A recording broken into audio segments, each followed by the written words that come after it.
The stars had begun to scream. Not in sound, for the void knows no voice, but in silence so deep it gnawed at the soul. Suns collapsed into themselves like monks in surrender, giving up their final heat to the cold laws of entropy. Worlds once clad in banners and song were now reduced to drifting graveyards, their moons cracked open like marrow bones. Across the galactic rim, ancient stations blinked out, not from battle, but from a forgetfulness born of time. Nothing remembered them anymore, not the records, not the living, not even the warp. But the warp remembered other things.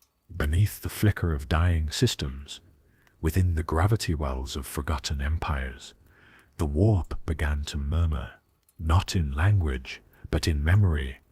Raw, corrupted, and eternal. It remembered the empire of glass. It remembered the choir, and it remembered him. We love you. We truly mean that. The galaxy may be a place of madness and despair, but here, in this quiet corner of eternity, you are seen, you are cherished. Before we begin the story, tell us where in the world are you watching from, and what time is it there? Now grab your coffee, and let's get started. He stood motionless aboard the derelict reliquary, a ship without crew, drifting through a system that hadn't known light in millennia. His name was once Malgareth, though the warp had twisted it, broken it, sung it in reverse, and rendered it sacred and profane in equal measure. He wore no armor now, only the brittle remnants of a robe spun from psychoweave. His eyes had been replaced long ago, not by augmetics, but by something else, two orbs of mirrored flesh, reflecting everything but himself. His hands trembled. He had seen the birth of stars and the unmaking of galaxies. He had sung with the choir when their harmony could break the spines of planets. He had been worshipped as a god, cursed as a traitor, forgotten as a man. And still, he could not forget that moment. That scream, the scream of a child, his child crushed beneath the mental weight of a failed choir ascension. It had happened long ago, when Malgareth still believed that unity through psionic convergence was salvation. When he still believed in aura, when he still thought the warp could be tamed, harmonized, conducted. But the warp is not an instrument. It is a mind. And minds remember. The air in the chamber bent slightly.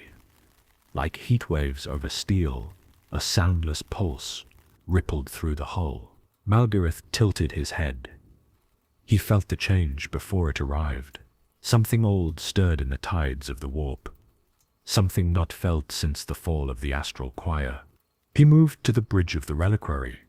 Screens displayed nothing but static, and rotating fragments of imperial low Gothic, fragments of prayers and cries for help. Looping endlessly, in the center of the room floated a sphere of distilled warp glass. Humming.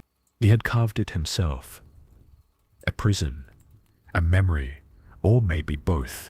He approached the sphere, placing one trembling hand upon its surface. Instantly it warmed, and a voice bled through. You remember us, even now, across the echoes. You promised, Malgareth. One voice, one song. He staggered back. The voice was not auraless. It was older, more human. It was the voice of a woman he had once loved. Tara, she had been a null, immune to the warp's touch. A silence in the storm. A reprieve. She had begged him not to join the choir. He had gone anyway. He remembered the look in her eyes as she turned away. Another ripple. This time, it did not pass through the ship. It breathed. The static on the consoles gave way to a single sigil, a symbol no longer in use. The spiral crescent of the choir etched in blood and resonance. Malgareth fell to his knees. He had not seen that sigil in over 1,000 years. Not since the fall. Not since the choir, twisted by their own harmonics, sang the death hymn on the moon of Erlus and tore themselves out of linear time. Not since he fled the psionic implosion of Aurelus, leaving behind the song, the pain and the only family he'd ever known. He had believed them dead. But the warp doesn't let things die. Not really. It remembers. And now it was remembering them. The glass sphere cracked. Reality around the ship stuttered once, then twice. Gravity reversed for a heartbeat, then returned. Malgareth's heart pounded against his ribs like it was trying to flee.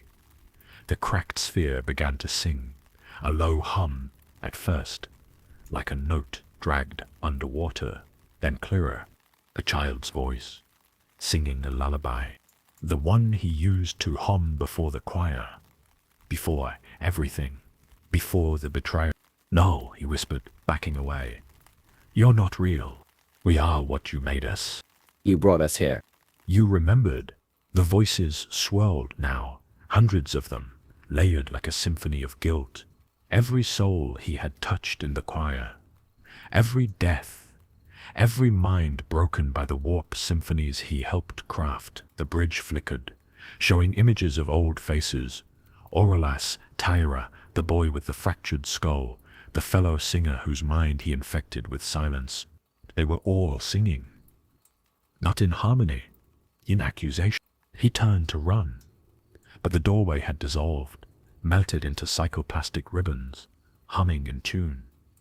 No exit, only memory, only the warp. The ship was no longer real space bound. It had slipped half a heartbeat into the Immaterium, just enough to fray the edges of causality. Time warped. He saw himself screaming before he made a sound. Saw himself dead before he could fall. We gave you a gift, Malgareth. Eternity. But you broke the song. He clawed at his ears. But there was nothing to tear. No flesh. No sound. Just memory, pressing in like drowning hands. He collapsed beside the cracked sphere, staring at it. Broke. And then, a final voice, different from the rest, gentle, familiar. "You still have time, but not much. They're coming." The lullaby stopped. Malgareth lay still, barely breathing. He stared into the warped ceiling of the bridge, where the stars no longer shone, just crimson echoes, circling a center that pulsed like a wound. He whispered, barely audible, "Aurelas." No answer. Just the silence. The kind that settles after the scream ends. Far from the reliquary, across the warp, in the shattered ruins of the choir's last anchor world, a dormant psychic pulse, activated for the first time in a millennium. A location, a name, a memory. Malgareth's journey had not ended in exile. It was just beginning again. The stars did not always scream. Once they sang. In the early days of the Imperium's silent conquest, long before the choir fractured into madness, long before the warp twisted their harmonies into echoing ruin, the astral choir was born not in blood, but in hope. Not in destruction, but in song. Malgareth had been young then. Mortal, fragile in bone, brilliant in mind. One of the countless psycho-initiates drawn to Terra's black vaults, where sanctioned minds were tested not for control, but for resonance. Not all psychos were singers. Not all singers were psychically attuned, but those who could shape sound and thought as one. Those rare few were chosen to join the astral choir. It was not called that at first. It had no name, merely Project Harmonicus, a psychic navigation experiment meant to replace the unreliable precognitive strain of the navigator houses. The theory was simple. If enough psychers could attune their minds into harmonic unity, they could sing their way through the warp, creating stable corridors of emotion and intention. The practice, however, was anything but simple, and anything but safe. The man who first unlocked this potential was not an imperial servant, not even a loyalist. He was a visionary, a heretic in the making. Aurelas. He was tall, older than any of the choir's first students, and spoke as if each syllable might fall apart under its own gravity. His voice carried like a note remembered from a dream, soft, piercing, reverent. To most, he was a madman. To Malgareth, he was a god of possibility. They met in a chamber without walls, a void sim tuned to perfect harmonic isolation. Dozens of acolytes sat in lotus position, floating just off the polished adamantium floor, each humming a sustained tone that resonated not through the ears, but directly in the soul. Aurelius walked among them barefoot, his eyes milky with psychometric overexposure. Malgareth joined the harmony late. He had missed the cue. He sat alone, silent. "You do not need to find the pitch," Aurelius said, his voice curling through the room like incense. "You are the pitch." Malgareth felt heat rush through his chest. He closed his eyes, and then for the first time, he did not hear the tone. He became it. One note. Just one. But pure, unwavering. Perfect. The others faltered. Aurelius smiled. "Tell me your name, child." "Malgareth," he said. "Not anymore," Aurelius whispered. "You are now the third harmonic, the third voice." Thus began his rise. The choir trained in silence for the first 6 months. No speaking, only tone, resonance, vibration. Their chambers were built in deep void hollows, insulated from all planetary interference. Food was delivered intravenously. Sleep came only through synchronized dreaming. The warp was not just their domain. It was their instrument, and every soul in the choir was a string on its eternal body. And yet, not all could hold the note. When they failed, they didn't scream. They shattered, like porcelain mines dropped on the stones of too much thought. There were losses, always losses. They were never acknowledged. Aurelius called it culling disharmony. Malgareth accepted this. At first, He had seen harmony. He had been harmony. He remembered the first voyage, the choir's debut, the moment where dozens of psychers sang as one and moved a ship not through engines but through intention. The warp obeyed not out of fear but out of respect. For a moment, a single trembling moment, the warp became still. silence in the storm. That ship reached its destination a week ahead of time, without incident, without a demonic manifestation, without even minor bleed. The Immaterium wept with joy. The ecclesiarchy praised them, called them divine. The emperor himself, distant, veiled in silence, sanctioned their expansion. But the moment passed, and with it something else began. It started as a tremor, a crack in the mind of choir singer Elix. He began repeating a melody that hadn't been taught. It slipped into his dreams, a tune with no source. He hummed it even in waking silence, even during communion sessions. At first, Aurelius tolerated it. Then he joined in. That was the first fracture. Elix died 3 days later. His body caved inwards. No wounds, just an implosion of identity. They said it was harmonic dissonance. But Malgareth had heard the melody too, and he had begun to hum it. It was not new, it was remembered. Aurelius pulled Malgareth aside that night into the harmonic void chamber. It was a room sealed from thought, from memory, from time. Only one voice could speak within it. Aurelius broke the silence. "You heard it, didn't you?" Malgareth nodded. "The tune Elix sang?" "No," Aurelius said, shaking his head slowly. "The truth inside it." Malgareth's skin chilled. "I don't understand." "You will. The warp is not chaos, Malgareth. Not by nature. It is memory, raw, endless. When we harmonize, we do not create order. We echo what was always there. That tune was ancient," Aurelius finished. "Older than us. Older than the Immaterium. Maybe even older than the warp itself." He paused, staring into the dark. Somewhere, long ago, someone sang it first. Now the warp remembers. Malgareth could feel it in his veins. The melody had no words. It didn't need them.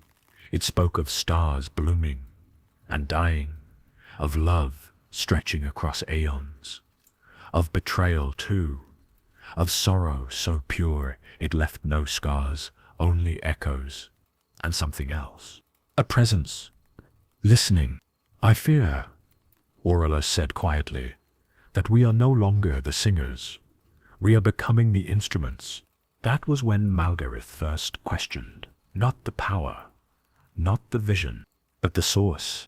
What if the choir's harmonies were never theirs to begin with? What if they had only tapped into a stream of thought meant to be left alone? The questions multiplied. But so too did their fame. The choir grew, from 12 to 50 to hundreds. The Imperium funded entire choir cathedrals, vast sonic towers attuned to warp frequencies. Malgareth ascended to become one of the 5 pillars, a senior choir master whose voice alone could warp gravity. And yet he stopped singing, not in public, not during missions, but in private. He refused to join harmonic communion. He began researching silence, not as absence, but as resistance.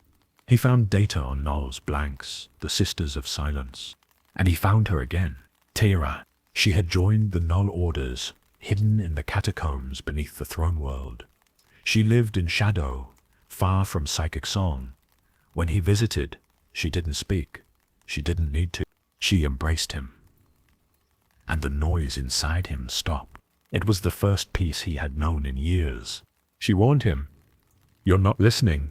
You're receiving. Something is singing through you." He left that night, shaken, but it was too late. On the return voyage, he saw something outside the Geller field. A shape, not a daemon, not a god. A face. His face. Watching and smiling. It began with a smile, not his own, but close enough, reflected in the warp glass of the choir vessel. Vox Aeternum. Malgareth first saw the face. It looked like him. Same eyes, same age-worn expression. The same weathered features of a man stretched thin across too many decades of psionic communion. But the eyes were wrong. They did not carry grief. They carried knowledge. And they smiled. He flinched, staggering backward. The reflection did not. It remained still, smirking within the glass, until the lights flickered and the image dissolved into smoke. That was the first time. It would not be the last. The choir was entering its golden age. Or so the High Lords claimed. The Vox Aeternum drifted across Segmentum Solar in solemn procession. A ship woven not from metal alone, but from layered psychic inscriptions and resonance crystal. Its Geller field sang in harmonic cadence, binding warp stability to emotion and intent.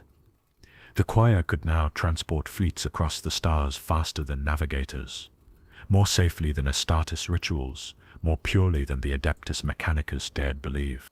Malgareth should have felt pride. But he had begun to see his double more often. Not in mirrors, not in dreams, but in others. Sometimes when another choir singer spoke, he would hear his voice instead. When a junior harmonist wept in resonance training, he saw his own tears. When a high harmonic was sung at the convergence tower of Virellus, the final note twisted just slightly, and in that disharmony he heard himself laughing. He confronted Aurelius. "You see it, don't you?" Malgareth said, voice hard as stone. "Something's wrong with the harmonies. They're bending." Aurelius did not deny it. Of course they are. They've always bent. They bend to meaning. They bend to memory. Malgareth snapped. "We're not shaping the warp anymore. It's shaping us." Bernalis only smiled. His eyes were darker than before, not from blindness, but from age, he no longer explained. "Do you know what the Imperium calls us now, Malgareth?" he asked, gesturing to a scroll of devotional transcripts sent from Terra. "Sense, the choir of the eternal song, harmony incarnate. We're being used, willingly, beautifully. Even the warp sings of us now. Can you not hear it?" Malgareth did. That was the problem. The warp no longer screamed in terror. It hummed, not in chaos, but in structure. The pattern had changed. The tides had rhythm. The storms had echo, and deep within those echoes, the same melody surfaced again and again, the lullaby from Elixir's death. The melody that Tyra feared, the one he had almost forgotten. And each time it played, the smiling face returned closer. The final fracture came during the inversion rite, when the choir gathered in full to psychically synchronize with a planetary system undergoing warp destabilization. 1,000 voices, perfectly in tune, vibrating across real space and the Immaterium, a harmony so perfect it could tame daemons, close rifts, and still the madness of the void. They had performed it a dozen times. This time, it broke. Malgareth stood at his node spire, surrounded by crystal conduits and layered psionic glyphs. The choir began to sing. Auralas led the cadence. The vibrations built in perfect unison. Then, at the exact moment of harmonic climax, Malgareth heard the song shift. A note entered the chord. A single, wrong tone. It slid beneath the harmony like a knife under the skin, and he recognized it. His own voice, not from his mouth, from the choir itself, his double inside the song. He froze. The system they were stabilizing, Ultrix Delta, tore open. A warp fracture bloomed from its sun, bleeding reality into stormlight and shadow. The choir recoiled. 7 minds were lost. One, a child barely 20, began humming the lullaby. In reverse, Malgareth ripped himself free of the communion, screaming as the psionic feedback shattered his spine and flooded his nerves with raw thought. He collapsed, convulsing. As he fell, he saw them all, his brothers and sisters in song, turn toward him in unison, and each wore his face. The choir had been breached, not by daemons, not by madness, by him. He awoke in isolation. The harmonic tune. Auralas stood beside him, arms folded. For once his voice lacked poetry. You broke the rite. Malgareth wheezed. It was already broken. You brought dissonance into our harmony. It was me. Something wearing me. Watching. Singing through us. Auralas sighed. Yes, I know. Malgareth's heart froze. You know. Auralas knelt beside him. For the first time in decades, his voice wavered. I saw it before you did. Years ago. Perhaps at the beginning. Perhaps it was always there. Maybe it was never me. You followed. Then why let this continue? Because the harmony works. Malgareth, it holds the Imperium together. It keeps the warp at bay. What is one soul compared to that? He reached out, placing a hand on Malgareth's chest. You're strong, but you can't run from yourself forever. Malgareth stared into his eyes, searching for the man he once revered. Instead, he found only reflection. The same eyes, the same smile. He recoiled. You're not Auralas. No, Auralas said, standing. Not anymore. That night, he left the choir. He was slipped past the layered wards, through corridors of soul, metal, and memoristone, avoiding the minds that watched from every angle. He carried no weapon, only silence, only resolve. He left behind his robe, his voice, his name. Malgareth ceased to exist in the choir's records that day. Officially, he died in psionic backlash. His body vaporized, his soul lost to the warp. But he didn't die. He fled to the outer edges of the galaxy, to the haunted places where reality frays, to the tomb worlds where even memory cannot follow. He buried himself in silence, in null fields. In Terra, she found him again, older, quieter, broken. You left. I had to, he whispered. It was inside me. She nodded. It still is. They stayed hidden for years, decades. The Imperium forgot him. The choir moved on, but the warp didn't. Sometimes, in sleep, he would wake with the song on his lips. The same lullaby, sometimes forward, sometimes backward, sometimes both at once. He tried to stay silent, but silence does not stop memory. And memory is the warp's first language. There are no true echoes in the warp, not in the way sound rebounds in stone halls or bounces from cathedral domes. In the warp, echoes are not past voices, they are future ones. Memories not yet formed, warnings not yet spoken. Malgareth heard them again, first in dreams, then in thought, then outside his skull. It had been 30 years since he left the Vox Aeternum. 30 years since the inversion rite. 30 years since he last used his voice in harmony. But he had not escaped. He had only delayed the inevitable. They were hiding on Atroxis 9, a dead moon orbiting a dead world, a place scoured clean in May 37 during the Ordo Malleus purges, sealed with null runes, and forgotten by the Immaterium. There were no people, no signals, no stars visible through the dense sky churn, only stone, cold wind, and silence. Malgareth and Terra had survived in the cracks of the galaxy's memory. They spoke little. She sang no more. He never closed his eyes without shielding his mind behind layers of null ink wards and forgotten Libraria sigils, learned from renegade psychers and broken inquisitors. It helped, for a time. But on the 33rd night of the 33rd year, the stars returned. They weren't real. Above, the black clouds, light shimmered, pinpricks of impossible geometry. Not stars, but eyes that looked inward. Terra stood in the doorway of their stone refuge, her face pale with recognition. "They found us," she whispered. "No," Malgareth said, standing. "It found us." She nodded. The choir, or what remained of it. The Vox Aeternum arrived not in a ship, but in song. The air trembled, reality pulsed, and through the thin crust of Atroxis 9, a homotic wave passed, too structured to be warp spawn, too alien to be human. It bent the ground, it whispered through the cracks of dead stone, it hummed through the bones of long-dead exile. And within that hum, the voices of the choir could be heard. Not 1,000, only one. Multiplied. Perfect. Hollow. Terra collapsed first. Not from fear, not from psychic pain. From memory. Her mouth opened, and his voice came out. Malgareth staggered back. "Terra!" she wept. But the tears did not fall from her own soul. They shimmered, then burned, as if vaporized by the warp. I can't hold it out anymore," she gasped. "It's everywhere. Every note. It's you."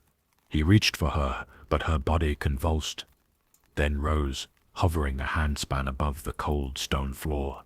From her lips came a single word. Home. He ran, not from her, but from himself, through the broken catacombs of Atroxis 9, through collapsed vaults and forgotten crypts. He sprinted until his lungs tore and his knees bled. But the song followed. He could hear the lullaby, his lullaby echoing from the walls. The dust, the shadows. Only now he heard the second voice. Not harmony, not dissonance. Reflection. Two voices, intertwined, pulling toward each other, and he knew what it meant. The warp no longer remembered him. It was him. At the center of the dead moon, he found the vault, a relic of the heresy, a ruin carved with wards too old for the ecclesiarchy, too perfect for the mechanicum, a prison not meant to contain, but to mirror. In its center, a single shard of mirrored crystal hovering in stasis. He remembered it from a vision, not a dream, a memory planted by the choir during the early harmonies. Before the lullaby, he stepped toward it, breath ragged. The crystal began to spin. A voice came from within. "Why do you run?" It was his voice. Malgareth stared. "You're not real." "I'm more than real," the mirror replied. "I am the you that remembers, the you untouched by fear." The final harmony. Malgareth trembled. "You're the shadow that broke the rite. I am the part you abandoned." He shook his head. "You were born when I sang Elixir's lullaby. You are corruption." "No," said the voice, now gentle. "I am what the warp shaped from your grief. I am your perfection, and I am so very tired of being apart." The crystal pulsed and then shattered. From the shards stepped a man, Malgareth's exact reflection, clothed in choir robes, aglow with psionic light, eyes bright, skin unscarred, smiling. The god in the mirror. They spoke without words. A communion formed, not forced, but inevitable. Malgareth saw it all. Borealis, long dead, his body absorbed into the psionic lattice of the choir, becoming one voice among millions. The choir itself, no longer human, now a song, a pattern sustained in the warp, feeding on the memory of its singers, and the mirror, this fragment of self, cast into the warp by the pain of Elixir's death, nourished by harmonies, grown into a godlet of memory and reflection. Not chaos, Not order. something in between. A mirror that became real. Malgareth whispered, "What do you want?" The mirror replied, "Unity." It reached out. "Sing with me, one last time. Let us end the dissonance." Tira arrived at the vault. Her eyes were glowing now. Her voice hummed the lullaby, but distorted, slowed, like a broken record in an endless cathedral. She raised her hand. "You can't escape it, Malgareth. The choir is you now. Every note remembers you." He turned to her. "I know." She stepped closer. "I'm sorry. I tried to hold on to the real, but it hurts to remember. So much pain, so much loss." He held her hand gently. "Then forget, just for now." She wept, then sang. He joined her, not to restore the choir, but to unmake it. Their duet was not beautiful. It was not harmonic. It was true. The warp buckled. The mirrored double staggered. Cracks split its perfect face. Its voice faltered. "This is not the melody. No," Malgareth said, his voice raw. "It's the one you never let me sing. The grief you kept locked away. The silence you buried under harmony." The mirror shrieked, Not in rage. but in despair, and shattered again. This time, for good. The vault collapsed. Reality screamed. The dead moon buckled and tore. And Malgareth sang one last note. A note of silence. Teyra awoke in the void. Alone. Floating among the fractured debris of Atroxis 9, her body preserved by psychic aftershock. The choir's echo was gone. No song remained. Only stillness. She whispered a name. No answer. She wept. Not in grief, but in relief. For the first time in decades, the warp was quiet. And in that quiet, she remembered. Not the choir, not the mirror, not the goblet. Just Malgareth, a broken man who sang for the ones he lost, and never asked to be remembered. The silence that followed was not peace. It was a void deeper than any starless expanse. The choir had shattered, their echoes dispersed, like dying embers caught in the cold breath of the warp. Yet within the stillness, something stirred, a hunger masked beneath quiet, a shadow cast longer than any star could reach. Malgareth was gone. The mirror goblet was broken. But the song, the true song, had never left. Far from the shattered moon of Atroxis 9, beyond the edges of known space and memory, there existed a place untouched by light or sound, the silent depths, a labyrinthine system of void reefs and psychic dead zones, where even the strongest psycher's mind came back fractured, where whispers turned into screams before silence claimed them. This was where the Immaterium sent its exiles, its forgotten. The null orders held watch here, their blank eyes scanning the void for anything that dared to disturb the fragile quiet. Among them walked Teyra. She had become something else, no longer the null she once was, but something forged from silence and sorrow, a sentinel who bore the weight of memory without losing herself to its poison. She carried no weapon but her presence, a living void against the tides of psychic madness. Her mission was simple, though no less harrowing. Find the remnants of the choir's song. Destroy them. For decades, Terror hunted the faintest threads of resonance. She traced warped currents left by fractured harmonics, piecing together shattered psionic trails that led to ancient choir sanctuaries, vaults buried beneath dead worlds, cathedrals carved into asteroid belts, crypts sealed in psychic shadow. Everywhere she went, she found evidence of the choir's lingering curse. But the closer she came to the source, the heavier the silence became. One such place was the world of Varaxis Prime, a dead planet cloaked in psychic dampeners and forgotten by Imperial records. Here beneath frozen crust lay the ruins of a choir cathedral, the sanctum of eternal song, still humming with residual psionic energy. Tara descended alone. The air was thick with memory. She felt the weight of 1,000 voices, their echoes trapped like ghosts behind psychic barriers. The silence was not empty, it was pregnant with potential, waiting, watching, listening. Within the cathedral's heart, Tara found a chamber carved from living crystal. It pulsed softly, a heartbeat resonating in perfect counterpoint to her own. Inside floated an orb, black as the void and shining with iridescent light. It was a fragment of the choir's true essence, a seed of their song left behind to regrow. She reached out. Her fingers brushed the orb's surface. Pain exploded. Not physical, but psychic visions flooded her mind. Memories not her own, but known intimately.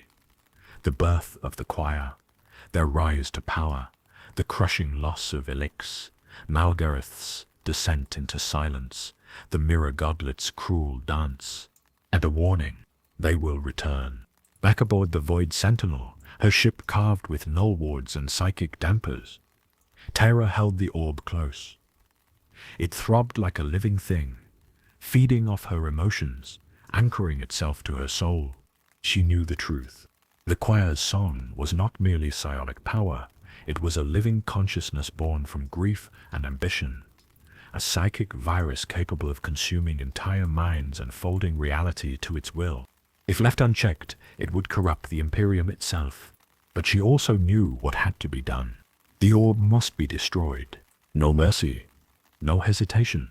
Her resolve faltered the night the orb sang. Alone in her cabin, the orb's voice seeped through the silence. A lullaby, soft and terrible. It called to her, promised reunion, whispered of peace beyond the war-torn stars. Tara fought the urge to answer. But beneath the surface, something else stirred, a fragment of Malgareth's lingering will, the sorrow buried beneath layers of psychic trauma. She spoke aloud, steady and sure. We do not sing for death. The orb pulsed, and then shattered. But destruction came at a cost. The breaking of the orb rippled through the warp like a shockwave, awakening long-dormant entities, beings older than the Imperium, who fed on psychic discord and thrived on despair. They stirred in the shadows, and they were hungry. Tara's mission was no longer simple. The choir's song had fragmented, but its pieces sang to others. Creatures beyond mortal comprehension, who heard the call and answered in kind. Her hunt had become a war not just for the fate of the Imperium, but for the soul of the galaxy. And somewhere, deep in the void, Malgareth listened. He was no longer the man he had been, nor was he the godlet trapped in a mirror's broken soul. He had become something else entirely, an exile of time, a fragment of memory that slipped between moments.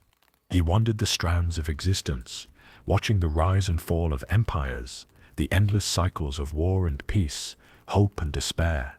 His song was silent, but his mind was awake. He knew the choir was gone, but their echo would never die. Because the warp remembers, and the warp does not forget. The throne was not a seat, it was a burden. In the dark heart of Terra's underhalls, where the light of the golden throne barely reached, the silent council gathered. Shadows moved, like living things across ancient stone. The air was thick with the weight of unspoken truths, and half-buried betrayals. They did not speak aloud. Their voices were whispers of thought, voices folded inside silence. Among them sat Tira, cloaked in void black robes. Her eyes, once bright with resolve, now flickered with the burden of endless watchfulness.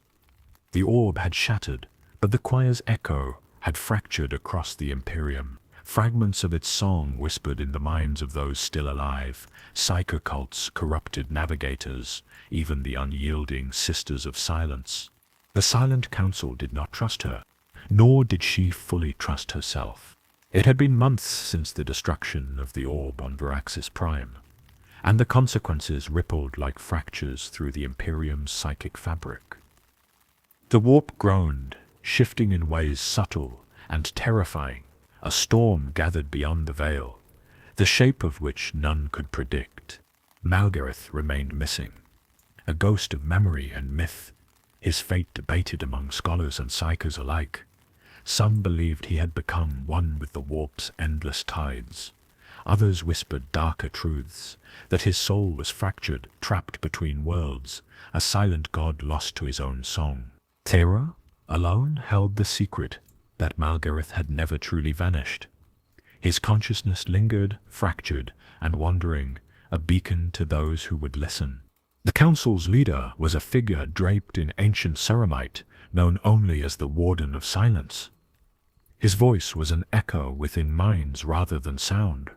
From lips, "We are the last watchmen," he said, his thoughts threading through the chamber like cold steel. "The choir's legacy threatens to undo us all. Every note they sang is a knife in the fabric of reality.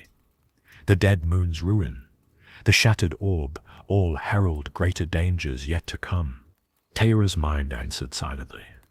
The song lives in the hearts of men now, in their hopes, their fears, their memories. It is not simply a choir, it is a contagion. The warden's thoughts darkened. Then we must be the silence that ends it. Outside the chamber, the city above groaned beneath centuries of war and decay. Terra's great spires, monuments to forgotten saints and broken promises, stretched like skeletal fingers toward a blood-red sky. In the distance, the mechanized legions of the Adeptus Mechanicus marched in unyielding procession, their chants muffled beneath layers of ritual and iron. The war for the galaxy raged on. Externally, but here, in the depth, the war was quieter, a war of minds and secrets, of shadows and hidden knives. Terra felt the pressure of it in her bones. Days later, the Silent Council dispatched a mission, a strike team to root out the choir's scattered remnants before their song could coalesce again. Terra led the team herself, a small cadre of Null Sisters, psychers turned void hunters, and a single tech priest versed in forbidden lore. Their destination was the tomb world of Nepharos, a dead planet where psychic storms ravaged the atmosphere and warp corruption ran rampant. When they arrived, the silence was broken by faint whispers, like a hymn sung backwards. The cathedral they sought was buried beneath ash and ruin. Inside they found signs of recent occupation, scratches in stone, faint hums in the warp, twisted shrines to forgotten gods. The choir had returned. In the shadows, a figure watched them. His eyes glowed faintly. His skin bore the pallor of endless time. He was neither fully man nor spirit, an echo of Malgareth or something darker. The figure stepped forward. "You seek silence," he said, voice hollow yet resonant, "but the song does not end." Terra raised her weapon, a blade etched with no runes. "Who are you?" The figure smiled. "I am the weight of forgotten harmonies, the silence between notes, the shadow the choir could never sing." He moved with impossible grace, striking like a wraith. The Null Sisters moved to protect Terra, but the figure vanished before their blades could land. The battle was brief but harrowing. When the dust settled, the cathedral was still, yet the echo remained. The choir's song had mutated, become something alive, something with will and intent. Terra knew this was no longer merely a threat of psychic resonance. It was a war for the soul of the Imperium itself. That night, Terra sat alone beneath the stars of Nepharos, her mind heavy with thoughts. She whispered to the void, "How do you fight a song that has no end?" The stars above flickered, and for a moment she thought she heard an answer, a note, faint and trembling, carried on the cosmic wind. The beginning of a new song.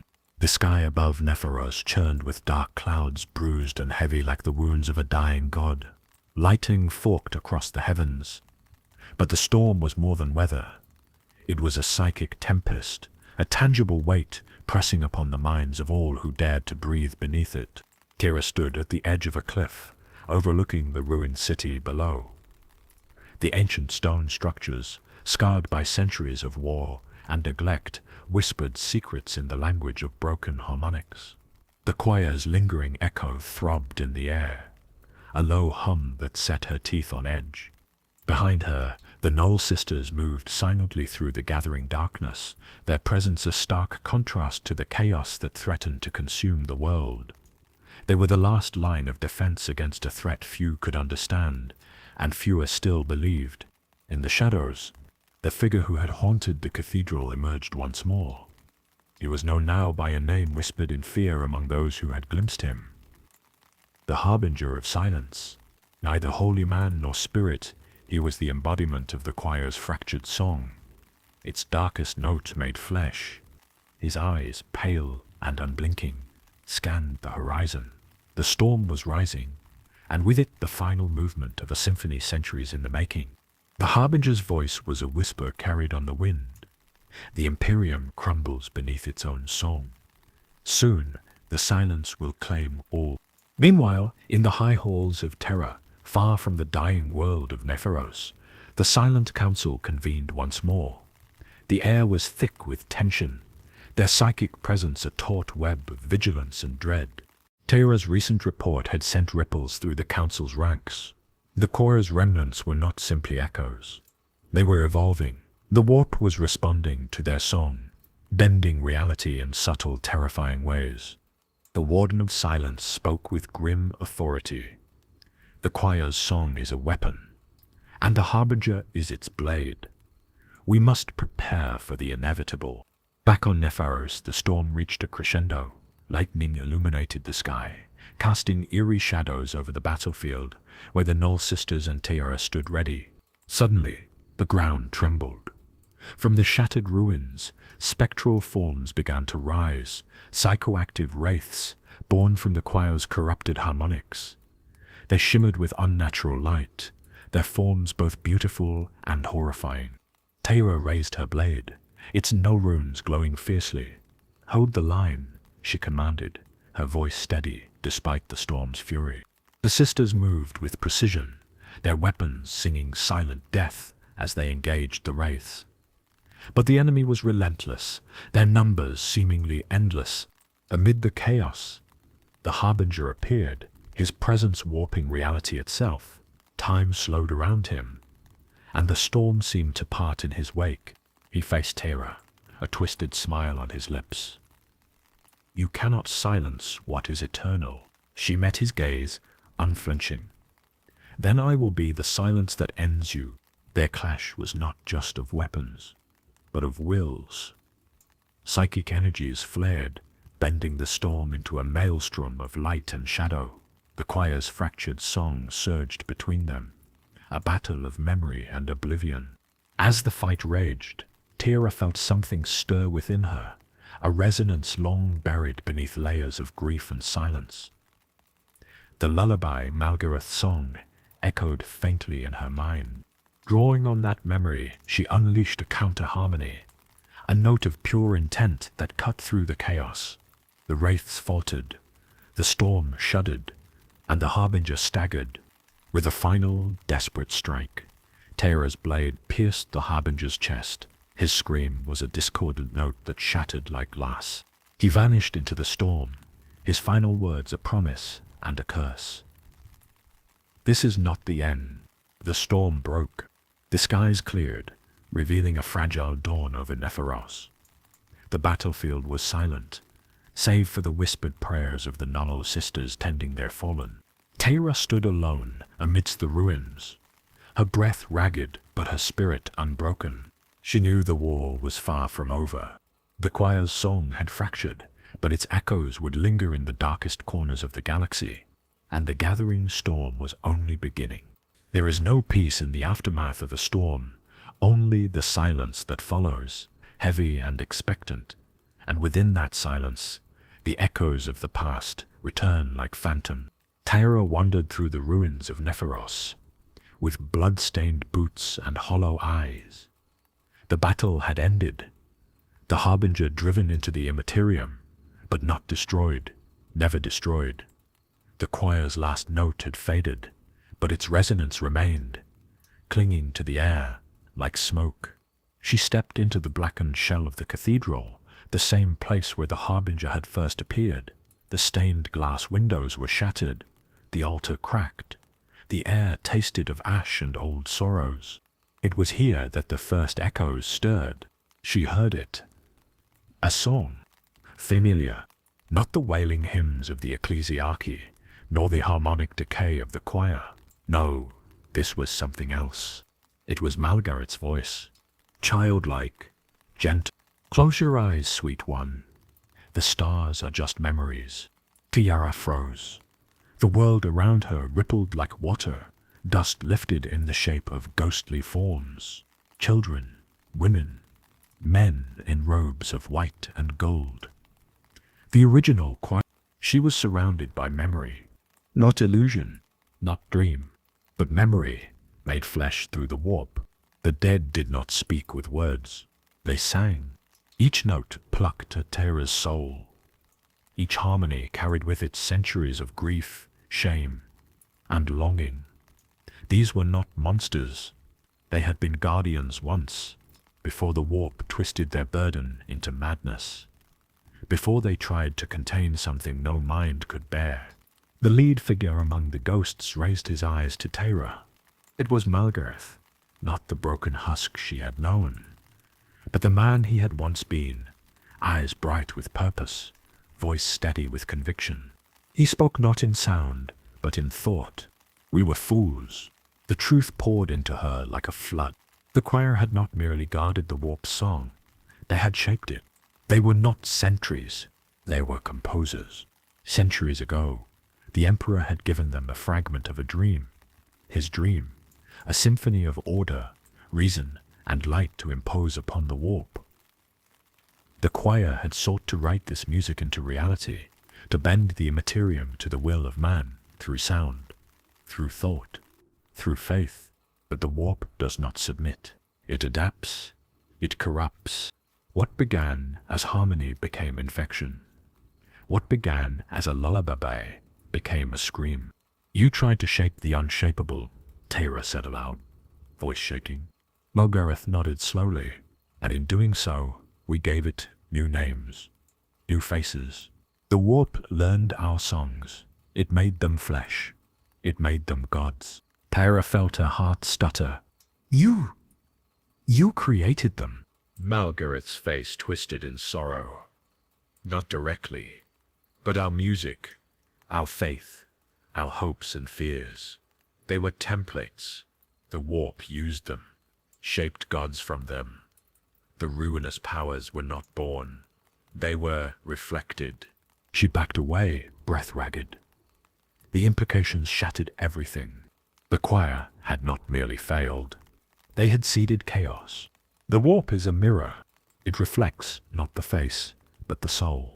And the choir, in their pride, had sung their souls into the dark.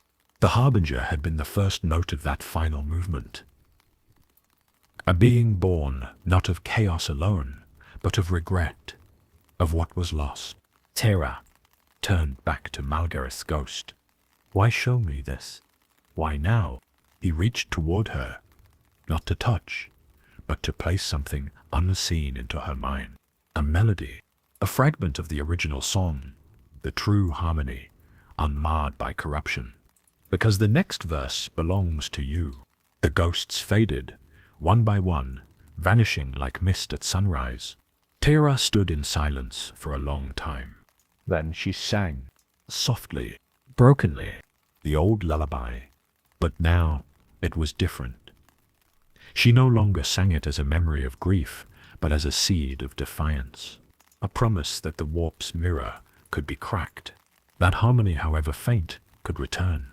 Back on Terra, the silent council felt the shift ripple through the warp, like a thread of gold in a sea of shadow. A new frequency had awakened. Some among the council feared it. Others wept. The Warden of Silence stood alone in his vaulted chamber, listening. "Tara," he whispered, "you've seen the truth." He knew what must come next. A reckoning. The Imperium would not want this truth, nor would chaos. But truth has a way of surviving, echoing long after the singers are gone. There is a place beyond the eye of the Imperium, a place unmarked by cartography, avoided by warp routes, and erased from records that were themselves buried in silence. It is known only as Cantus, the last sanctuary of the original choir. Not even Tara had heard of it until the name began to pulse within her mind like a whisper carried on a dying hymn. Cantus was a world of song and silence, once green, once golden, now grey. Her ship drifted through its upper atmosphere like a ghost remembering flight. No vox chatter, no resistance, just echoes. The surface was deathless. Time had warped. Structures stood as they had for 10,000 years, preserved not by stone or stasis, but by the sheer will of the warp, pressing down upon it, desperate to remember what had been done here. Cathedrals hung from cliffs like inverted bells. Temples spiraled down into black oceans that sang in languages never spoken. Every stone was engraved with notes, not words. It was a world written in music, and at the heart of it, the Ionic Vault. It called to her, and she obeyed. The Ionic Vault did not open. It listened, and when Tara stepped before it, blood still dried on her armor. Her voice cracked but resolute. It heard the truth in her soul. A single tone rang out, pure, untouched by the warp. The vault split open like an eye, revealing a staircase descending into memory. She entered, and the world changed. Beneath Cantus was a chamber that should not exist, a space unbound by physical dimension, yet real in sensation. Suspended in the air, impossibly endlessly, were the original instruments. Organ pipes of bone, harps of golden sinew, choir chambers filled with still living throats humming without end. This was where the choir had first sung the song of creation. Not the Emperor's doing, not directly. No, this was older than even his vision. These were fragments of something deeper, the primordial note, the first sound, the breath before time, and it was still echoing. Tara fell to her knees. Overcome, this was not power. It was burden, a grief so vast it could not be held in one mind. She saw visions, not of gods or daemons, but of the warp before emotion, before mankind. Before thought itself poisoned it, it had not always been a sea of madness. Once it had been quiet, reflective, pure, and the choir, those damned idealists, had tried to restore that purity by force. That was their sin. Not pride, not failure, but arrogance born of love. The chamber stirred. She was not alone. Figures emerged from the gloom, not ghosts, not echoes, but singers, the last survivors of the choir, still alive, still singing. They had bound themselves in place, anchored by ancient rites, to ensure the last note was never played. For if it was, the warp would unravel, not into peace, but into nothingness. Silence, true silence, the final void. One approached her, not aged, Not decayed. but beautiful, terrible, and still. His name was Corellus. "Do you seek to finish the song?" he asked. Dara shook her head. "I seek to rewrite it." A hush fell over the chamber. Corellus narrowed his eyes. You cannot change the melody. You are of the Imperium. You are the product of its disharmony. "I'm not here to sing their song," she whispered. "I'm here to remember ours." He tested her, not with violence, but with tone. Each note he sang brought a memory from her soul, tearing it loose. Her mother, praying to a god she no longer believed in. Her comrades, laughing before they burned. The Harbinger's eyes as it begged her to understand. The Emperor, silent upon his throne, dreaming in static. And still she stood. Still she sang. One note, pure, It was enough. Corylus stepped back. "You are not of the choir," he said, "but you are what remains of it." She walked forward to the center of the chamber and raised her voice, not to command the warp, but to remember it. The choir joined her, and for a brief moment, the warp listened. Galaxies away, astropaths screamed and fell silent. The black ships paused in their hunts. Even daemons momentarily ceased their mockeries, sensing a change, a disruption, a counter-harmony. And in that moment, Terra rewrote the song, not to destroy chaos, not to redeem it, but to remind it of what it had forgotten. Before the war, before the gods, before the madness, there had been stillness. The warp does not forget, but it does remember selectively. What Terra gave it was not a cure. It was a memory, a reminder that its reflection is not all it must be, but the mirror can crack, that even in madness there is still the echo of something better. She fell silent. The choir faded, and she walked from the vault, alone, but not unheard. Far above, on Terra, the Warden of Silence opened his eyes and wept. He had heard her, not with ears, but with soul. The time was coming, not of war, but of choice, and the Immaterium was not ready. But the song had begun again. The warp had changed, subtly, invisibly, like a hairline crack in a cathedral's foundation. Silent at first, then fatal. Astropaths began to report strange silences between transmissions. Navigators dreamed of oceans turning still. The choirs aboard the black ships began humming unfamiliar notes in their sleep, tones that didn't belong to any imperial liturgy or chaos canticle. Something ancient had stirred, and Terra was walking the edge of it. She had left Cantus behind. No coordinates, no farewell. The vault had sealed itself, and the memory of its location was already eroding from the minds of those who had known it. But Terra remembered. She bore it in her blood, in her voice, in the rhythm of her heartbeat. Now she was no longer a psyker, nor inquisitor, nor renegade. She was something new. The warp did not resist her anymore, nor did it obey her. It simply listened, and that was far more dangerous. Her ship, the Madrigal, was half dead and half reborn. Once a black ship, now a vessel of grey light, drifting between storms. She had rewired the Geller field with tones instead of frequencies. She navigated not with coordinates, but with song, and the warp opened. Not in rage, but in curiosity, she passed through systems lost to time, colony worlds swallowed by warp storms, forgotten even by the ecclesiarchy, dead ships adrift, filled with corpses that whispered hymns to her as she passed. And she listened, because she knew now all madness in the warp is memory twisted. Every daemon, every scream, every shadow in the void was once human. She reached the remains of Voxham Station, a relic from the early Crusade era, long thought destroyed. Instead, it had become something else, a resonant beacon, amplifying suffering like a cathedral without walls. Here the Emperor's own choir had once attempted to stabilize warp travel across entire sectors. They had failed, because they had sung too loudly. Terra docked in silence. No landing permissions, no lights, no atmosphere, only the hum. She walked the empty halls like a mourner, and the station sang to her.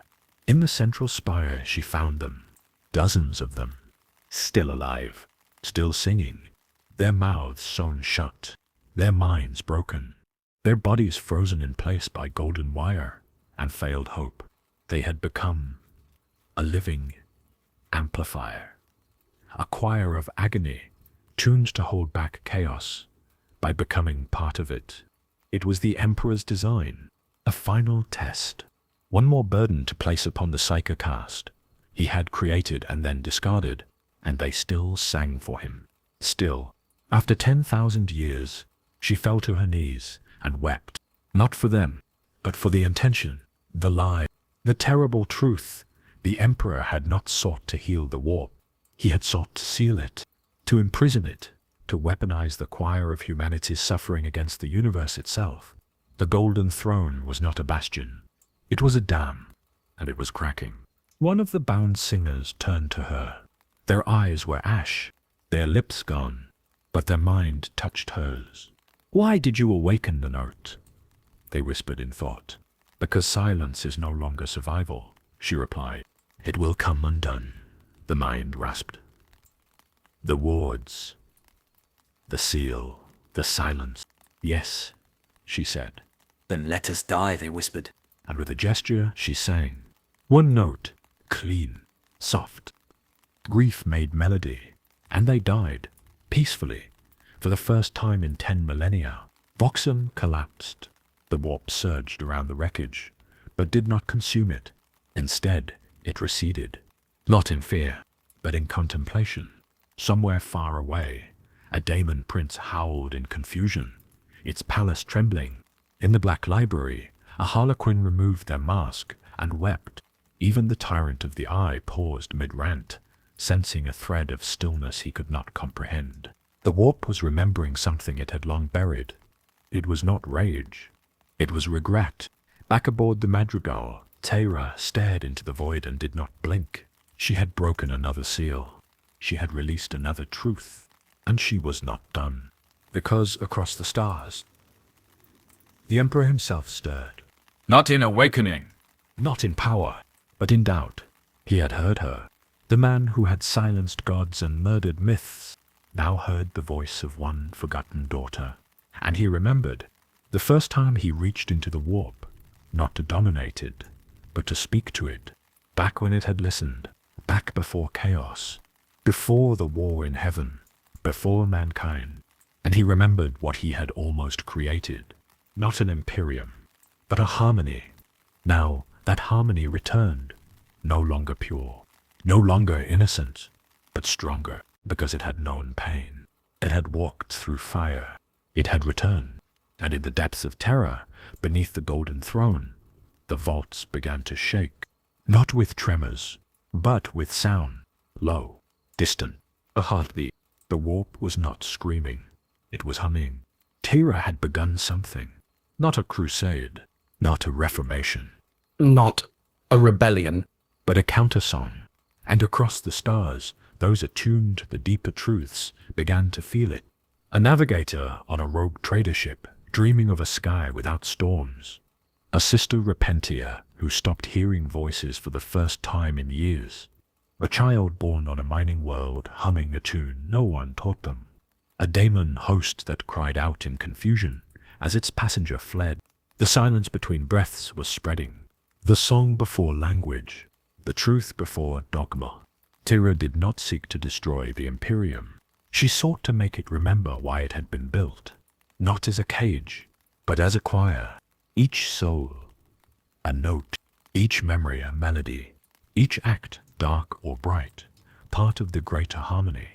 And so, as the Madrigal entered warp space once more, leaving the ruins of Voxum behind, she whispered her own truth into the void. I do not sing for the Emperor. I sing for what he once hoped to become. And for the first time in millennia, the warp sang back. Terror had not slept in 10,000 years.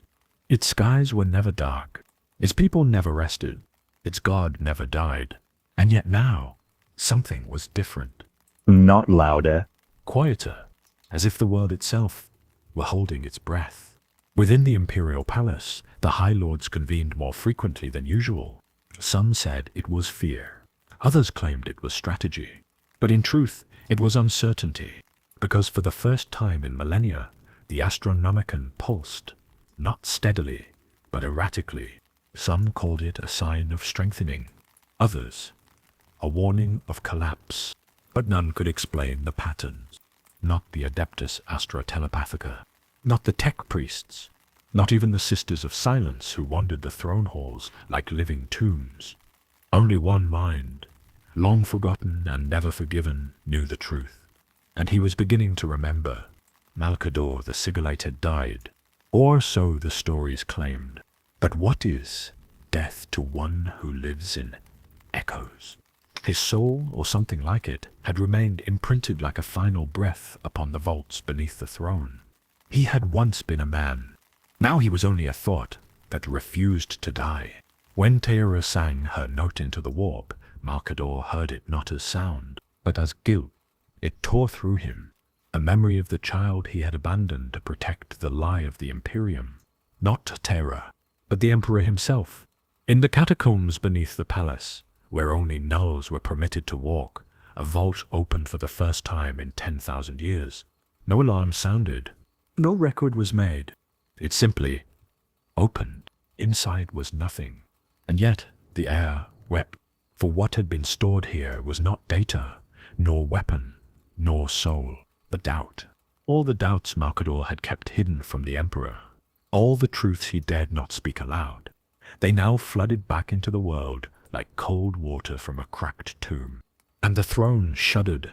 Upon the throne, the Emperor's form remained unmoved.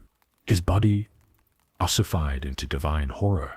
A corpse, a machine, a god, a lie. But his mind flickered. Faster now. The note had reached him, not as a voice, but as a memory. He remembered Terra. He remembered the children, the ones who had not survived the Primarch project, the ones who had been offered to the warp, not as sons, but as keys. And he remembered her voice most of all. Terra had not been born. She had been composed, spun of gene seed and desperation. She was never meant to live long, only long enough to sing the codes of reality into form. She was a proto-navigator, a failed singer, a husk of lost hope, until she refused to die. That defiance was her gift. It made her invisible to the Emperor's designs. Now she was not just alive. She was changing everything, and the Emperor, for all his grandeur, was listening. The custodes began to murmur. They did not speak aloud. They did not write or transmit, but they felt the shift. Their oaths were to the Emperor, but many of them now wondered, What if he was wrong? what if the cage of terror was not salvation, but stagnation? One custodian, Athalos Rain, stood before the Eternity Gate and whispered a forbidden thought into the still air. If the god dies, does the man remain?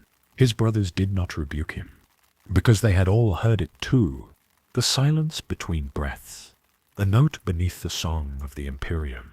In orbit, the black ships reported anomalies. Their holds of psychers had begun to change. Some screamed endlessly. Others wept and died. But a few began to sing. Not in pain, but in remembrance. They sang songs they had never learned. Hymns of lost stars and unborn futures. And when they sang, the warp listened. Even daemons hesitated, not out of fear, but of recognition. Because in those songs was the echo of a time before chaos, before betrayal, before gods. Tira, aboard the Madrigal, approached the edge of the Sol system. She did not mask her approach. She did not announce her presence. She merely drifted, surrounded by echoes. Warp beasts kept their distance. Even Mechanum satellites failed to detect her, because she was not matter. She was reminder. And when she crossed the threshold of Mars's ancient defense grids, they did not fire. Instead, the noosphere pulsed. A signal long buried beneath Martian logic rites rose to the surface. Recognition. Echo designate Tyra Theta. The machine spirit remembered her, because she had been there when the first chords were written, back when the Emperor still dreamed of unity. On Terra, the throne room dimmed. A single flame, long kept hidden beneath the machinery, flickered once. A spark, and the Emperor's head moved. Not fully. Not even noticeably, but the custodes saw it, and the High Lords felt it. Across the palace, a storm of silence rippled.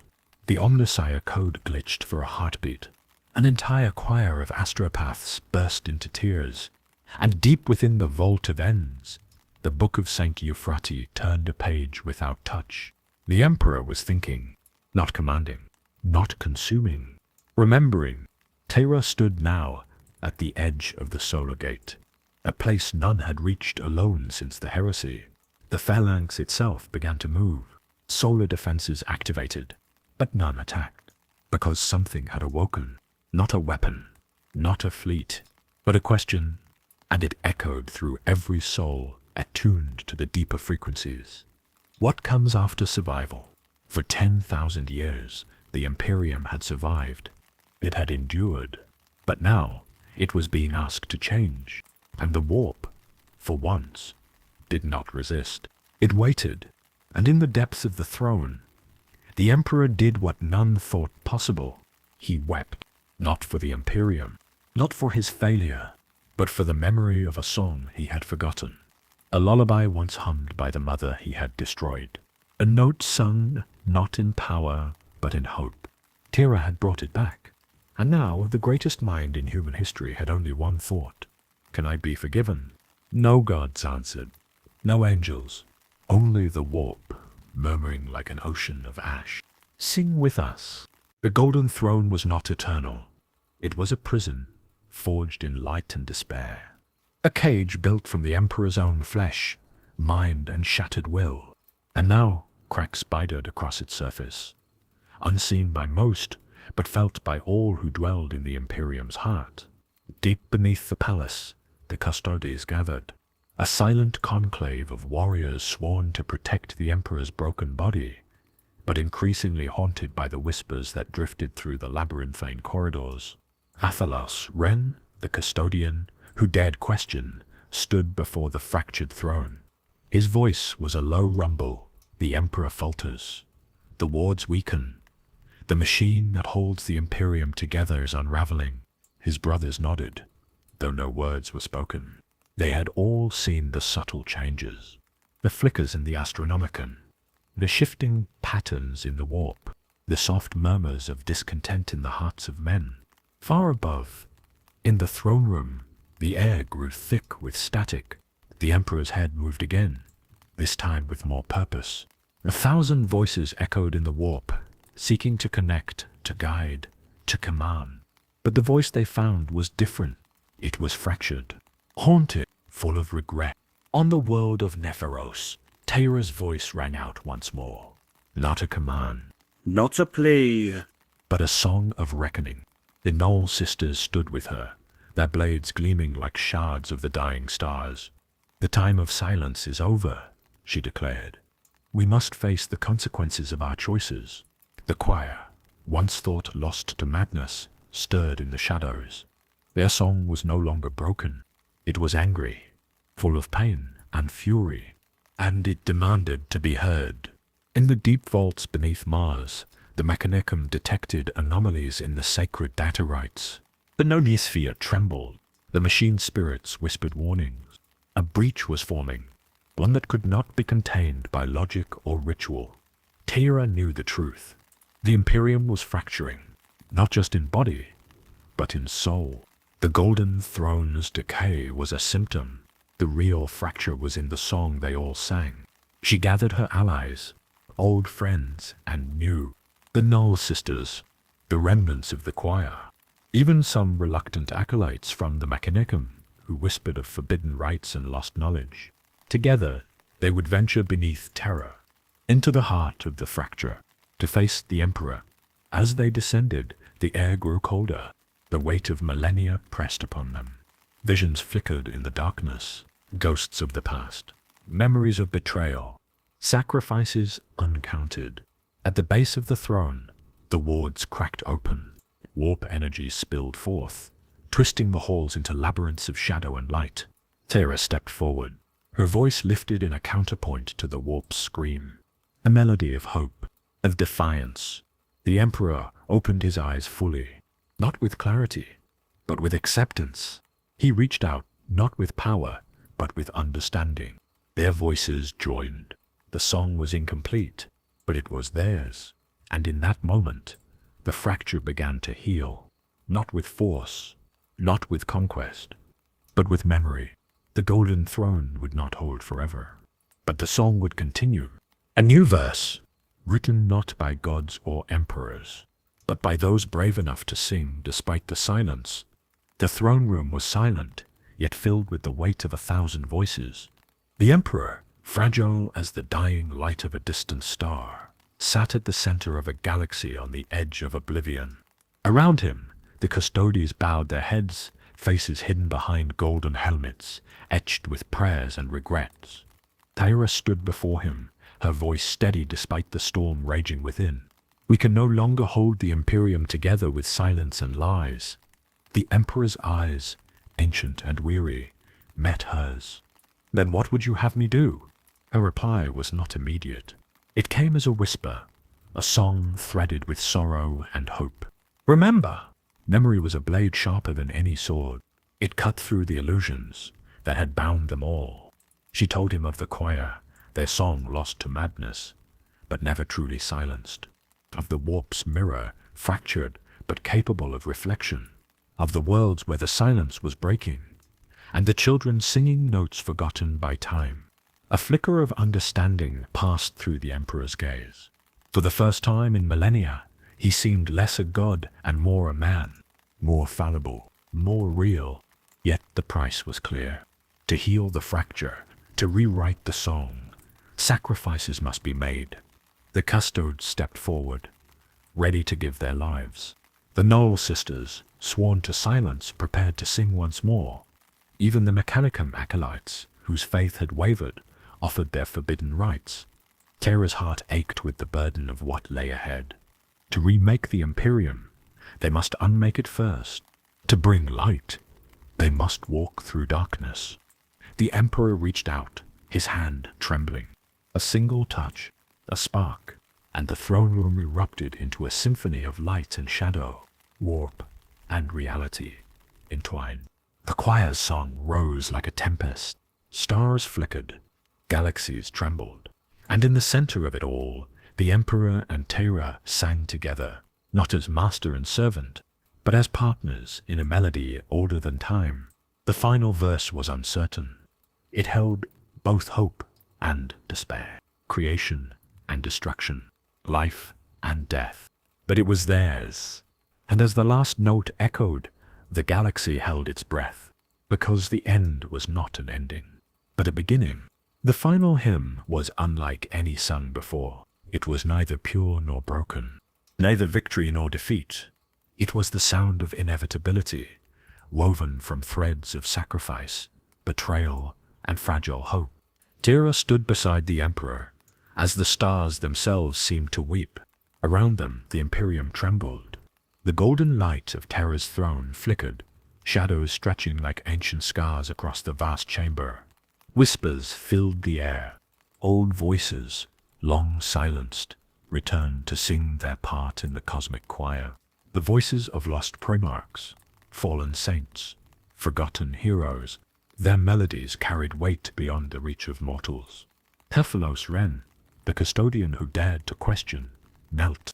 "I have failed in my duty," he confessed, "but now I will stand to sing with you, to atone." Beside him, the Knoll sisters raised their blades, their song rising in a solemn crescendo. Betrayals revealed themselves in the weaving notes. Alliances shattered. The line between friend and foe blurred like smoke in a dying fire. Even the Emperor's own flesh seemed to resonate with the pain of endless conflict. Terra felt the weight of it all.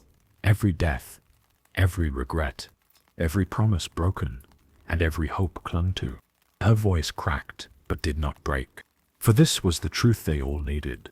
The warp itself seemed to hold its breath. Daemons paused in mid-howl, caught between rage and awe.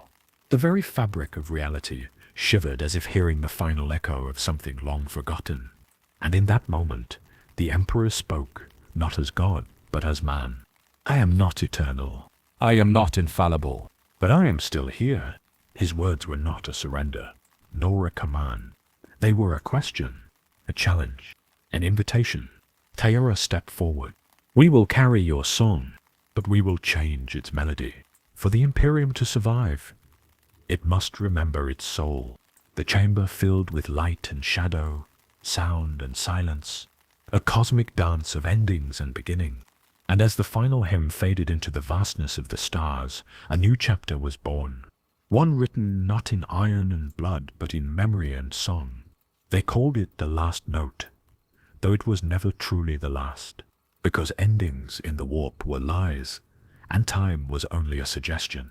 Across the Imperium, Something had changed. Not with fire, nor with proclamation, but with silence. And then, with a sound. It began in the void stations orbiting the dead moons of Karax, where tech priests whispered in binary hymns, only to find their canticles answered not by logic engines but by the dreams of sleeping servitors. It spread to the hives of Distra Theta, where a child with no tongue hummed a melody that drove the enforcers mad and woke the earth beneath the slums. And then to the broken fortresses of the Black Templars, where crusaders once loyal only to vengeance heard a voice in their sleep, a woman's voice asking them, "Do you remember why you swore your oaths?" The choir of terror had never truly died. They had merely been buried beneath millennia of fear and fire. But now, across the galaxy, fractured echoes of their final hymn began to surface, soft, dissonant, unfinished, like a song waiting for someone to sing it again. Tira stood in the ruins of the hollow basilica. Alone, the emperor was silent once more. His withered form slumped upon the throne, eyes closed, lips sealed. But she knew. This time, the silence was not absence. It was trust. He had given her the last note, not to preserve, but to pass on. The custodies had withdrawn into the shadows of the palace, their golden armor now worn without pride. The gnolls scattered, seeking lost fragments of the choir hidden across the stars. And Tara. She wandered from planet to planet, from battlefields to libraries, from forgotten tombs to half-living starships, carrying a fragment of melody, a question wrapped in sound. "Do you remember?" She sang it to broken psychers weeping in isolation cells. She whispered it to dying soldiers on ash-covered moons. She etched it into the hulls of void ships bound for the unknown, and slowly, piece by piece, the song returned. Not in full, not yet, but enough. Enough for the warp to take notice. Enough for the daemons to scream in confusion as prayers began to change. No longer desperate, no longer afraid, but reflective. Enough for the old gods to stir beneath the fabric of unreality. For Tsindich to pause. For Slaanesh to listen. For Nurgle to sigh. For Kon to grow silent. The final irony. There was no finality. Not in the Imperium. Not in the warp. Not even in death. Because what the warp remembered, it never truly forgot. Tira died eventually.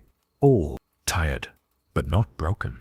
She passed on her voice to a boy on a forgotten moon, who carried the melody further, and he passed it to a woman born beneath a crimson sun, who turned it into scripture, and she, in turn, gave it to a machine mind carved from 1,000 regrets, who sang it into the heart of a dying star. And still it goes on, the last note, the unfinished hymn, a memory of a song no longer sung by the Emperor, but by the Imperium itself. And somewhere, deep in the throne room, long after all names had turned to dust, a voice stirred. Just one word. Soft. Uncertain, but unmistakably. His, "Remember,